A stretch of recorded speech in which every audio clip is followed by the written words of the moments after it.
आज हम पढ़ेंगे वचन के बारे में।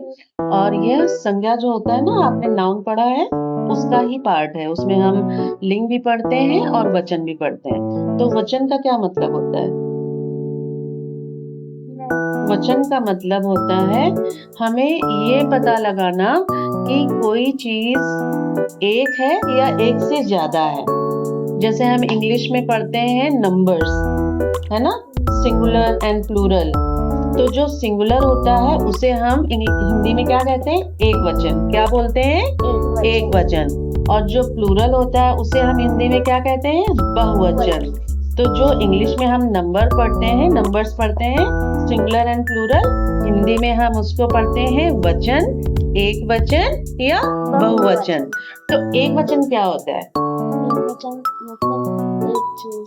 एक चीज। Very good. जो एक वचन होता है उससे हमें ये पता चलता है कि कोई चीज, पशु पक्षी या कोई मनुष्य एक है या एक से ज्यादा है। उसी तरीके से बहुवचन में हमें ये पता चलता है कि वो चीज ज्यादा है।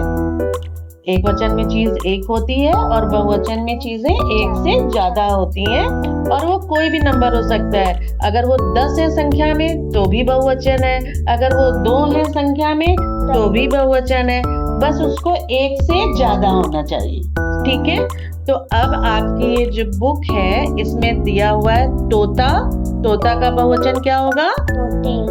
बच्चा, बगीचा, घोंसला, कौवा, कौवे, घोड़ा, मेला, भेड़। और ऐसा कोई जरूरी नहीं है कि सब में हम एक ही मात्रा लगाएं और वो उसका बहुवचन बन जाए। अब यहाँ देखो, माता, माताएं। हमने यहाँ पे एड़ी के ऊपर चंद्र बिंदु लगाया है ना? हाँ। बहुवचन बनाने का मतलब ये नहीं है कि सिर्फ हम उसमें एक ही मात्रा लगा देंगे तो बहुवचन बन जाएगा। बहुवचन बनाने के लिए हम बाद में ए और उसके ऊपर चंद्र बिंदु भी लगाते हैं। जैसे माता, माताएं, महिला, महिलाएं। और हम बहुवचन कैसे बनाते हैं? जैसे रस्सी, रस्सियां। या यज्ञ में बड़ा की मात्रा लगाएंगे और ऊपर चंद्र बिंदु लगाएंगे। और रोटी, रोटियां।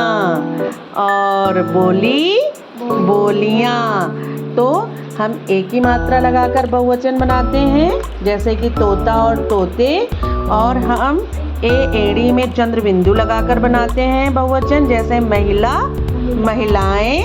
और हम या यज्ञ में बड़ा की मात्रा और चंद्र बिंदु लगाकर भी बहुवचन बनाते हैं, जैसे रोटी, रोटियां।